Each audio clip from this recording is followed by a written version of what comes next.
Magandang buhay mga ma'am and sir. Kamusta kayo? It's another day, another vlog na naman tayo. So meron tayo dito ang kamote, hipon, at saka yung pinapakuluan natin ito, luya, sibuyas. Let's go mga ma'am and sir. Buhos na natin yung pangmalakasan natin hipon. Eto na siya. Yan natin yan. Baka magtampo pa yan. Ilagay tayo na asin. Ito. Asinan lang natin. Asin natin ang asin dyan. Para may kunting sipak lang din. Pagkulungan, ibubuhusan natin yung pang-asin natin. Kunti lang, kunti lang. Ano tayo? Sinigang Tagalog tayo style. Kumulo na siya. Mga mama and sir. Katas na yung hipon natin. Lagyan na natin ng pangmalakasan natin. Nor sinigang.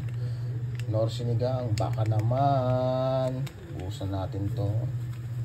Okay. Oops. Mapaw ah. Natin yan. Haluin lang natin. Okay. Hindi ko natitikman ito. Ay meron pa pala. Meron pa. Patis. Isa sa mga paborito ko, Marca Piña, tsaka yung isa Lawrence Patis. Wow. Tantiameter na lang yan. Okay na yan. Bango. Wow. Yum yum yum. At syempre, hindi magpapahuli ito. Lagyan natin ng kamote. Wow! Kamote. Napakainam ng kamote. Kumanta pa nga mga kaibigan. Tapos yan, syempre, takpan natin. Pagkulo, done. Ayan na siya. Wow! Kumulo na. Bigyan natin ng konting halo. Alright. Yeah, tikman natin. Tikman natin. Ayan siya oh. Tikman natin yan.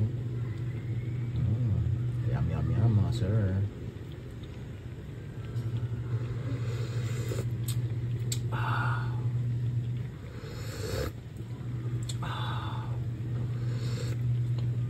Very nice.